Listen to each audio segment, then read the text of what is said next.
स्वागत है आपका प्रॉड साबत स्कूल बाइबल अध्ययन गाइड में। इस सप्ताह हम पाठ 5 पढ़ेंगे, जनवरी 25 से 31 के लिए। शीर्षक है ईश्वरीय प्रेम का कोप। साबत दोपहर। इस सप्ताह के अध्ययन के लिए पढ़े भजन 78, योना 4 का 1 से 4, मत्ती 10 का 8, मत्ती 21 का 12 और 13, यिर्मयाह 51 का 24 और 25, रोमियो 12 का 17 से 21। याद वचन। परंतु वह जो दयालु है वह उनके अधर्म को ढांपता और उन्हें नष्ट नहीं करता। वह बार बार अपने क्रोध को ठंडा करता है और अपनी जलजलाहट को पूरी रीति से भड़काने नहीं देता। भजन संहिता 78 का 38। जो भी कि परमेश्वर की करुणा एक अक्सर जश्न मनाया जाता है, कई लोग पाते हैं कि उसके क्रोध का विचार परेशान करने वाला है। यदि परमेश्वर प्रेम है तो वे सोचते हैं कि उसे कभी क्रोध व्यक्त नहीं करना चाहिए। हालांकि यह धारणा गलत है। उसका क्रोध सीधे उसके प्रेम से उत्पन्न होता है। कुछ लोग दावा करते हैं कि पुराने नियम का परमेश्वर क्रोध का परमेश्वर है और नए नियम का परमेश्वर प्रेम का परमेश्वर है। लेकिन परमेश्वर केवल एक ही है और वह दोनों नियमों में एक ही रूप में प्रकट हुआ है। परमेश्वर जो प्रेम है वह बुराई पर क्रोधित होता है, लेकिन ठीक इसलिए क्योंकि वह प्रेम है। यीशु ने स्वयं बुराई के विरुद्ध गहरा क्रोध व्यक्त किया है और नया नियम परमेश्वर के धार्मिक और उचित क्रोध के बारे में कई बार सिखाता है। परमेश्वर का क्रोध हमेशा बुराई और अन्याय के विरुद्ध उसकी धार्मिक और प्रेममय प्रतिक्रिया है। ईश्वरीय क्रोध संपूर्ण अच्छाई और प्रेम से प्रेरित धार्मिक क्रोध है और यह समस्त सृष्टि का उत्कर्ष चाहता है। परमेश्वर का क्रोध बुराई और अन्याय के प्रति प्रेम की उचित प्रतिक्रिया है। तदनुसार बुराई परमेश्वर को बुराई की पीड़ितों के पक्ष में और उसके अपराधियों के विरुद्ध जुनून के लिए उकसाती है। तो फिर ईश्वरीय क्रोध ईश्वरीय प्रेम की एक और अभिव्यक्ति है। रविवार जनवरी 26 के लिए। शीर्षक है बुराई से दुखी। बाइबल का परमेश्वर न्याय से प्रेम करता है और बुराई से घृणा करता है। इसलिए पाप और बुराई उसे जुनून के लिए उकसाते हैं। एक जुनून जो उत्पीड़ित और दुर्व्यवहार करने वालों की ओर से व्यक्त किया जाता है, और यहाँ तक कि उन मामलों में भी जब किसी की बुराई मुख्य रूप से स्वयं को प्रभावित करती है। परमेश्वर बुराई से नफरत करता है क्योंकि बुराई हमेशा उसके लोगों को हानि पहुंचाती है, भले ही वह स्वयं हानि क्यों ना उठा ले। बाइबल की कहानियों में परमेश्वर को बार बार क्रोध के लिए उकसाया जाता है, जिसे बाइबल के विद्वान विद्रोह के चक्र के रूप में संदर्भित करते रहते हैं। यह चक्र इस प्रकार चलता है।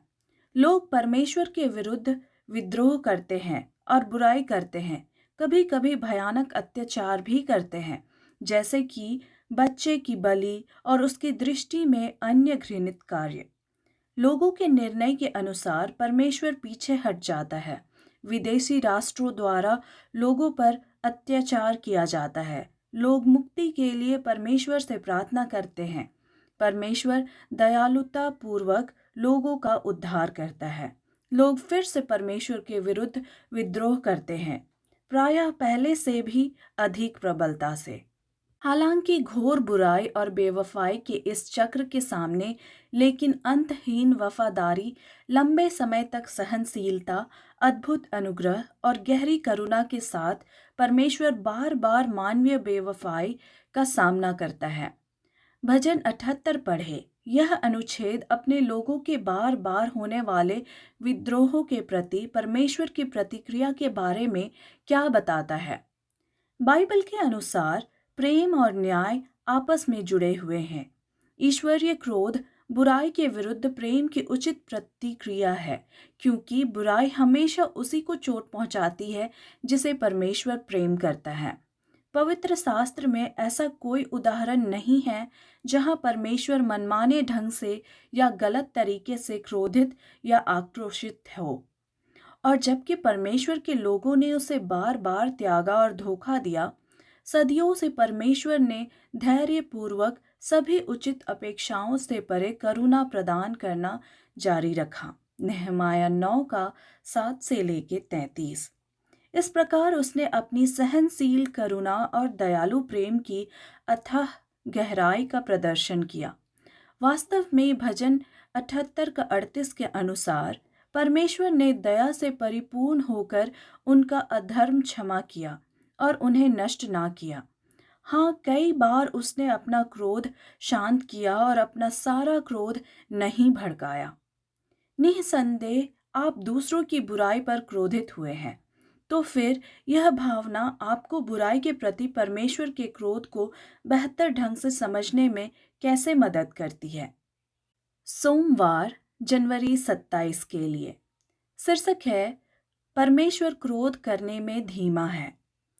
परमेश्वर बुराई पर क्रोधित होता है क्योंकि परमेश्वर प्रेम है। परमेश्वर इतना दयालु और प्रेमी है कि बाइबल के एक भविष्यवक्ता ने अत्यधिक दयालु होने के लिए परमेश्वर को दंडित भी किया। योना की कहानी पर विचार करें और योना 4 का 1 से 4 में निन्वे के लोगों के प्रति परमेश्वर की दयालु क्षमा के प्रति योना की प्रतिक्रिया पर विचार करें। यह हमें योना और परमेश्वर के बारे में क्या बताता है? मत्ती 10 का 8 भी देखें। परमेश्वर की दया पर योना की प्रतिक्रिया 2 प्राथमिक तरीकों से बता रही है। सबसे पहले यह योना की अपनी कठोरता को प्रदर्शित करता है। वह असूरियों से इतनी नफरत करता था कि उन्होंने इस्राएल के साथ क्या किया था। वह नहीं चाहता था कि परमेश्वर उन पर कोई दया दिखाए। हमारे लिए क्या सबक है? हमें इसी रवैये से बचने के लिए सावधान रहना चाहिए, चाहे यह कितना भी समझ में आने योग्य हो। सभी लोगों में से जिन्हें परमेश्वर की कृपा प्राप्त हुई है, उन्हें समझना चाहिए कि कृपा कितनी अनमोल है और इस प्रकार दूसरों पर कृपा बढ़ाने के लिए तैयार रहना चाहिए। दूसरा, योना की प्रतिक्रिया इस बात को पुष्टि करती है कि परमेश्वर की करुणा और कृपा उसके चरित्र के लिए कितनी महत्वपूर्ण है। योना परमेश्वर की दया से इतना परिचित था कि परमेश्वर दयालु और कृपा करने वाला और कोप करने में धीमा और अत्यधिक प्रेमी है। योना 4 का 2। योना जानता था कि प्रभु निनवे के खिलाफ फैसला लाने के पीछे हट जाएगा। परमेश्वर सभी लोगों और राष्ट्रों के साथ न्यायपूर्ण और दयालु व्यवहार करता है। जिस इब्रानी वाक्यांश का अनुवाद क्रोध करने में धीमा या धीरज सहनशील किया गया है, उसका शाब्दिक अनुवाद नाक की लंबाई हो सकता है। इब्रानी मुहावरे में क्रोध को लाक्षणिक रूप से नाक से जोड़ा जाता था और नाक की लंबाई लाक्षणिक रूप से दर्शाती है कि किसी को क्रोधित होने में कितना समय लगता है। परमेश्वर को लंबी नाक के रूप में संदर्भित करने से यह पता चलता है कि परमेश्वर क्रोध करने में धीमा और सहनशील है, हालांकि मनुष्य को क्रोधित होने में अधिक समय नहीं लगता है। परमेश्वर अत्यधिक सहनशील और धैर्यवान है। वह और सेंतमेंट से प्रचुर मात्रा में अनुग्रह प्रदान करता है। फिर भी पाप को उचित ठहराए बिना या अन्याय के प्रति आंखें बंद किए बिना न्याय ना करेगा। इसके बजाय परमेश्वर स्वयं क्रूस के द्वारा पाप और बुराई के लिए प्रायश्चित करता है, ताकि वह उन लोगों के लिए न्यायी और धर्मी दोनों बन सके जो उस पर विश्वास करते हैं। रोमियो 3 का 25 और 26। क्या आप कभी किसी ऐसे व्यक्ति पर दया या अनुग्रह दिखाने में असफल हुए हैं जिसने आपके साथ अन्याय किया है? आप सबसे अच्छी तरह कैसे याद रख सकते हैं कि परमेश्वर ने आपके लिए क्या किया है, ताकि आप परमेश्वर द्वारा आपको दिखाए गए असीम अनुग्रह के जवाब में दूसरों के प्रति अधिक दयालु बने? और हम यह कैसे करें? दया और अनुग्रह दिखाए, लेकिन पाप को लाइसेंस दिए बिना या दुर्व्यवहार या उत्पीड़न को सक्षम किए बिना ऐसा करें। मंगलवार जनवरी 8 के लिए। शीर्षक है धार्मिक आक्रोश। हालांकि क्रोध के कई अनुचित रूप हैं, बाइबल यह सिखाती है कि धार्मिक आक्रोश भी है। कल्पना कीजिए कि एक माँ अपनी 3 साल की बेटी को खेल के मैदान में खेलते हुए देख रही है और तभी अचानक एक आदमी उसकी बेटी पर हमला कर देता है। क्या उसे गुस्सा नहीं होना चाहिए?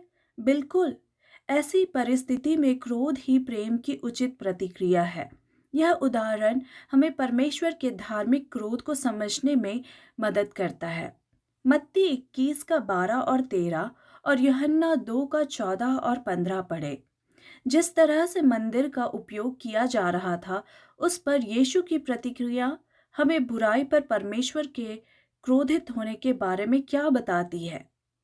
इन उदाहरणों में यीशु उन लोगों के खिलाफ धार्मिक आक्रोश का ईश्वरीय उत्साह प्रदर्शित करता है जो परमेश्वर के मंदिर को सामान्य मान रहे थे और जिन्होंने विधवाओं, अनाथों और गरीबों का फायदा उठाने के लिए इसे लुटेरों की मांद में बदल दिया था।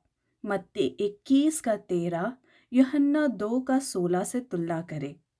मंदिर और सेवाएं जिन्हें परमेश्वर की दयापूर्ण क्षमा और पापियों की शुद्धिकरण का प्रतीक माना जाता था, का उपयोग कुछ सबसे कमजोर लोगों को धोखा देने और उन पर अत्याचार करने के लिए किया जा रहा था। क्या यीशु को इस घृणित कार्य पर क्रोधित नहीं होना चाहिए था? मरकुस 10 का 13 और 14 और मरकुस 3 का 4 और 5 उसके धर्मी क्रोध के और अधिक उदाहरण प्रस्तुत करते हैं। जब लोग छोटे बच्चों को यीशु के पास लाए और चेलों ने उन्हें लाने वालों को डांटा, तो यीशु बहुत अप्रसन्न हुआ, शाब्दिक रूप से क्रोधित हुआ। उसने उनसे कहा, बालकों को मेरे पास आने दो। मरकुस 10 का 13 और 14।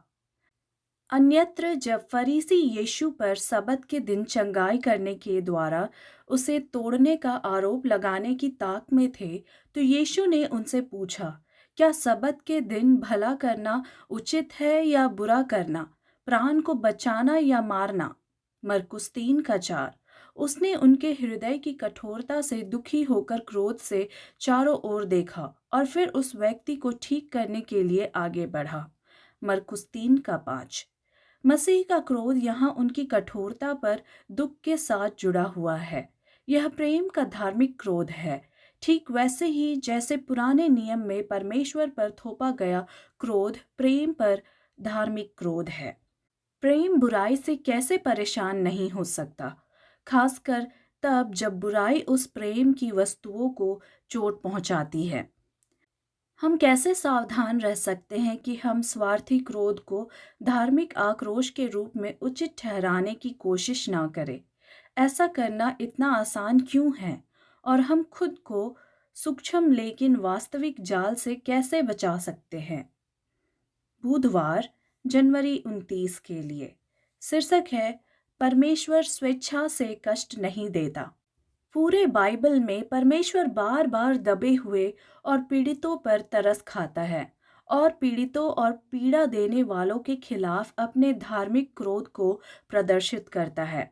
यदि कोई बुराई ना होती तो परमेश्वर क्रोधित नहीं होता। उसका गुस्सा केवल और हमेशा उस चीज के खिलाफ होता है जो उसकी रचना को नुकसान पहुंचाता है। विलाप गीत 3 का 32 और 33 के अनुसार परमेश्वर स्वेच्छा से दुख नहीं देता। शाब्दिक रूप से परमेश्वर अपने हृदय से दुख नहीं देता। वह दुष्टों के विरुद्ध न्याय नहीं लाना चाहता, परंतु प्रेम को अंततः न्याय की आवश्यकता होती है। इस सत्य का उदाहरण इस बात से मिलता है कि कितने समय तक परमेश्वर अपने लोगों को क्षमा करता रहा और बार बार उन्हें पश्चाताप करने और उसके साथ मेल मिलाप करने का अवसर देता रहा।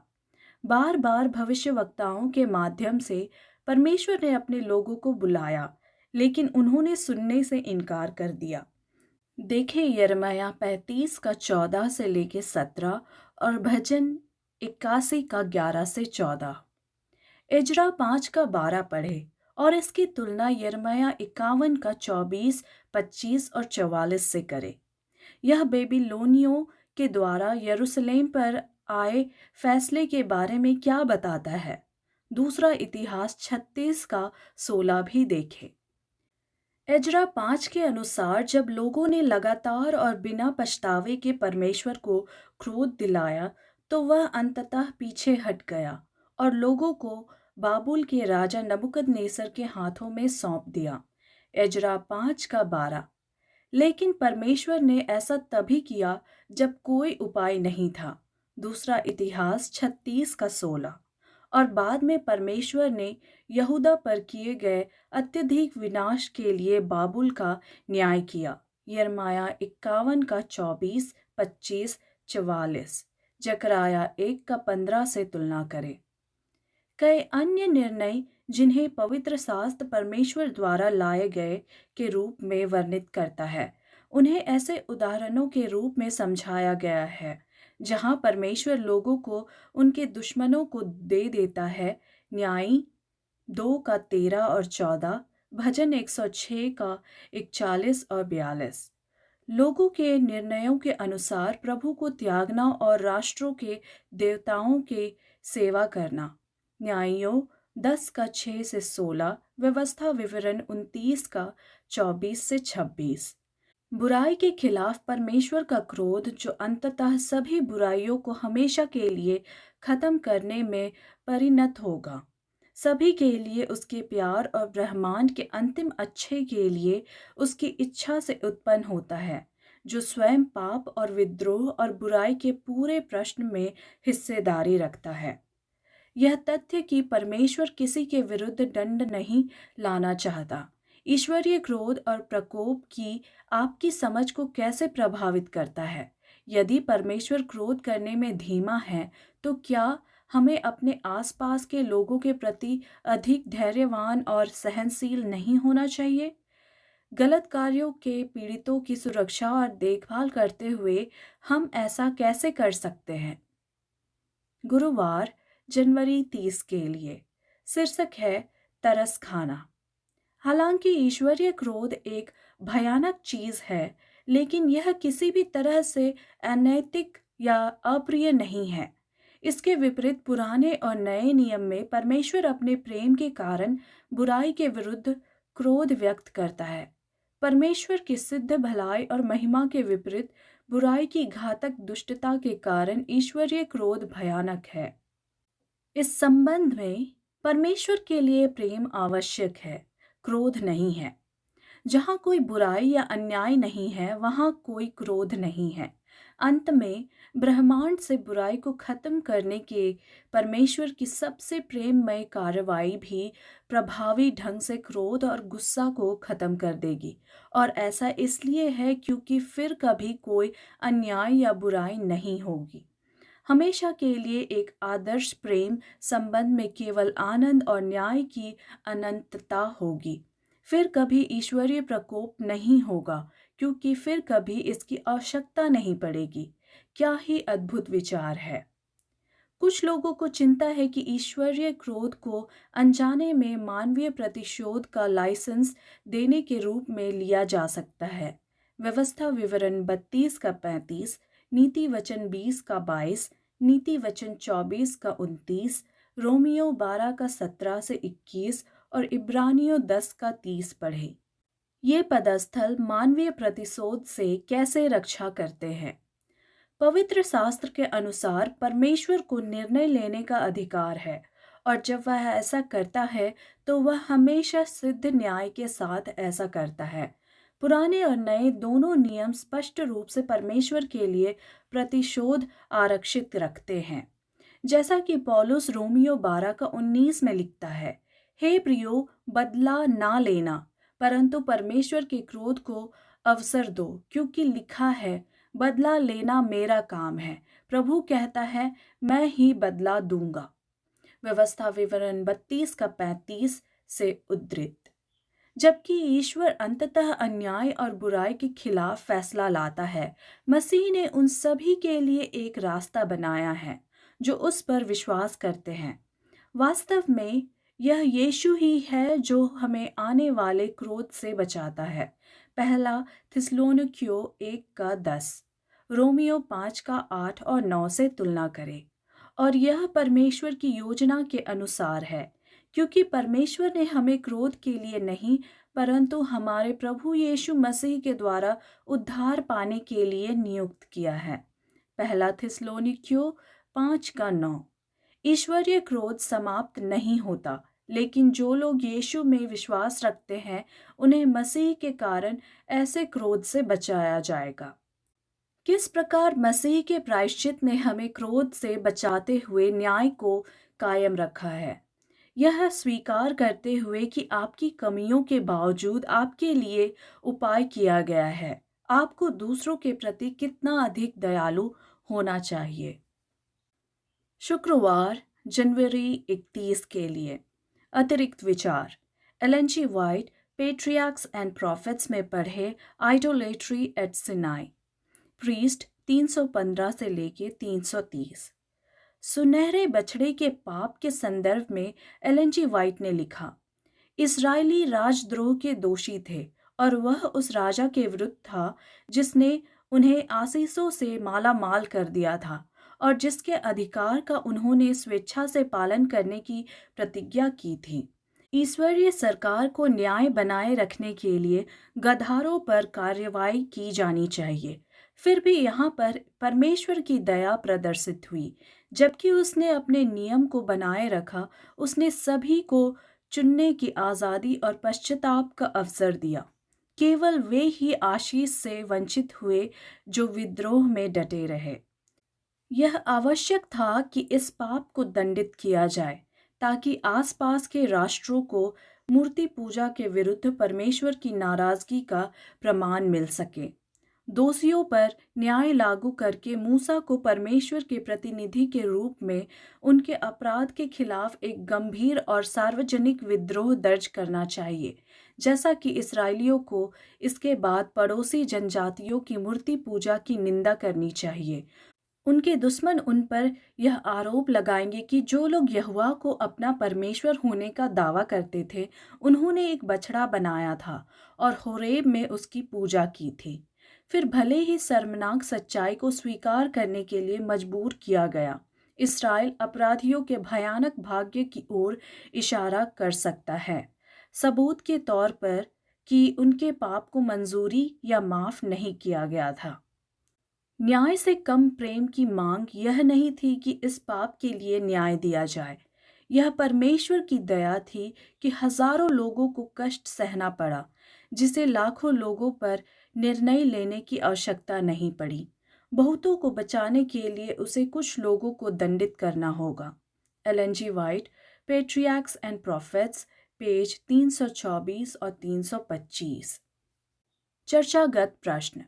पहला, आपके अनुसार इतने सारे लोग ईश्वरीय प्रकोप की अवधारणा से क्यों संघर्ष करते हैं? इसे समझने में आपको क्या मदद मिलती है?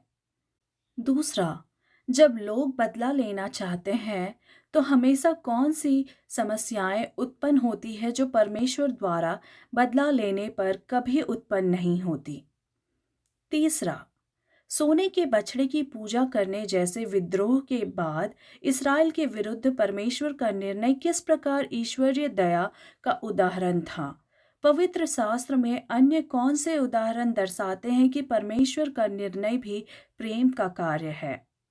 चौथा, भले ही हम समझते हैं कि परमेश्वर ईमानदारी से बुराई के विरुद्ध क्रोधित होता है और सिद्धता के साथ न्याय करता है, फिर भी हमारे लिए दूसरों की निंदा करने से बचना कितना महत्वपूर्ण है, इस पर विशेष रूप से पहला कुरिन्थियों 4 का 5 के प्रकाश में चर्चा करें।